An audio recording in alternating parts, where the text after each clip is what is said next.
He started out by taking a stance. In his first inaugural, and by the way, there's the Bible that Barack Obama swore on in his inauguration, Lincoln basically laid out his reason for wanting to hold the Union together. And then toward the end of the address, he put the onus on the Confederacy, and he said, "In your hands, my dissatisfied fellow countrymen, and not in mine, is the momentous issue of civil war." And then he made an eloquent plea for them to think about what they were doing, because they'd been together in one country so long. And he said, "We are not enemies, but friends. We must not be enemies.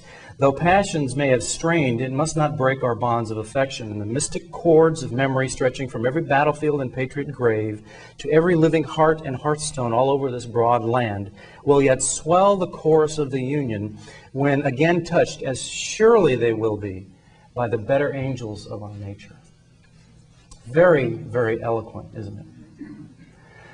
Well, Lincoln basically took a firm stance.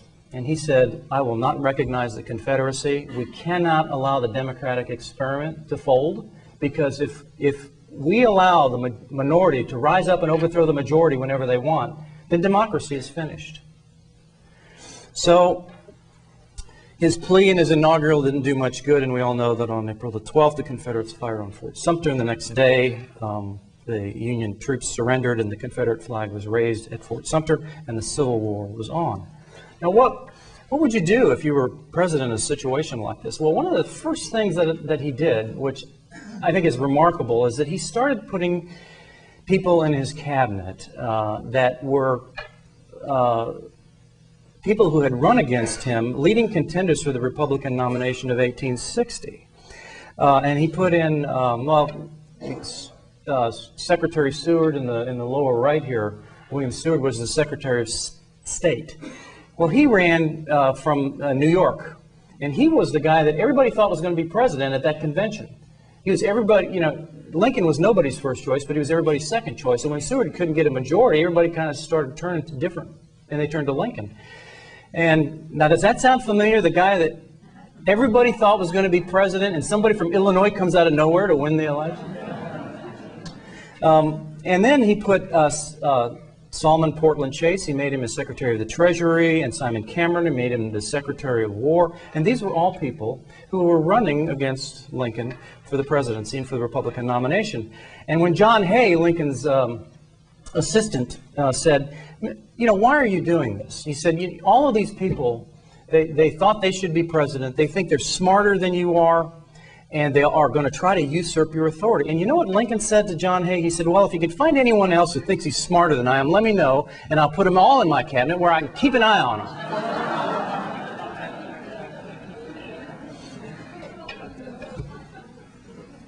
It's a remarkable thing to think about, but when you really boil it down, Lincoln was faced with an almost insurmountable task, and he just was not going to put mediocre people in positions of authority.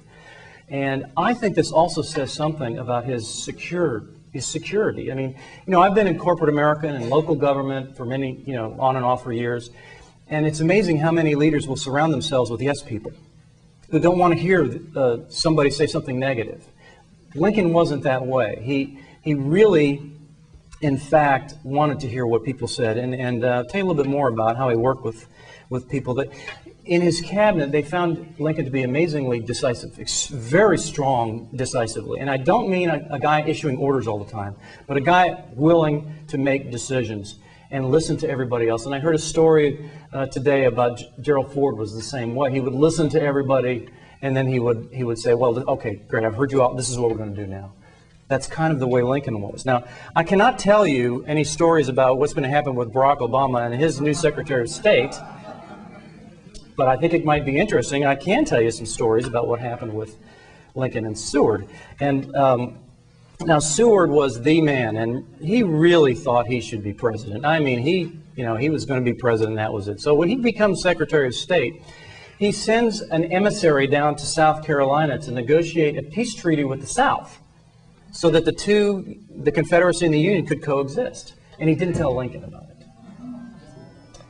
And Lincoln basically found out about it, and he called Seward into his office at the White House, and shut the door, and it was just the two of them. And he said, look, he said, you can't do this. We're going to preserve the Union. And then he really chewed him out. He said, you will not act on my authority again without consulting me. Don't ever do that again. And so that was the end of it. And I thought that was interesting. He didn't chew him out in front of other people, but he made his point. And then Seward, Seward's feeling kind of bad, and then he decides, well, how am I going to work? And how am I going to get done what I want to get done? And he basically begins to watch Lincoln, and he sees that Lincoln likes to work with a team and build consensus, and so he gets this other idea, and then he goes around to all of the other cabinet secretaries, and he builds support from the other cabinet secretaries for this new idea that he's going to introduce at a cabinet meeting. And the only person that didn't know what was coming was the president. So he's assured that they're all going to support him, and he goes in there and he says, this is my idea, and Lincoln listens. He says, all right, what's the idea? He says, well, Mr. President, I think we should start a war with Great Britain, and that way we will unite the North and the South against a common enemy. And Lincoln, the story goes, he kind of leans back, thinks about it a minute, looks at Seward and says, one war at a time, Mr. Secretary?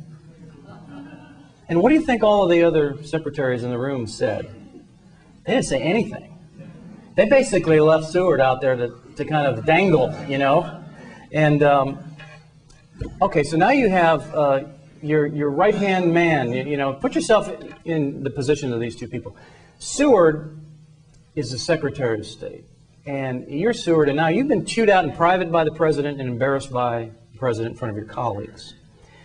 What are you going to do? Well, he submitted his resignation. And now, what are you going to do if you're Lincoln?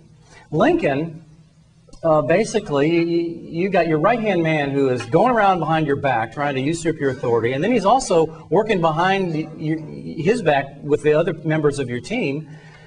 What are most corporate executives going to do with a guy like Seward? They're going to fire him, right? Now, this is one of the things that I find set Lincoln apart from a lot of other leaders, and that is he did not accept Seward's resignation, and he did not fire Seward. He chose instead, bless you, he chose instead to build a relationship with William Seward.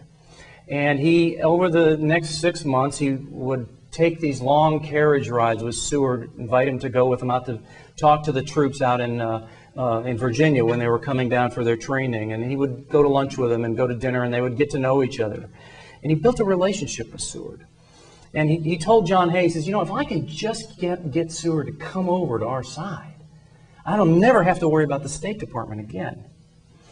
And 6 months later, Seward would write to his wife, executive force and vigor are rare qualities. The president is the best of us. And I often found this to be very interesting. What did he say? He said, the president is the best of us.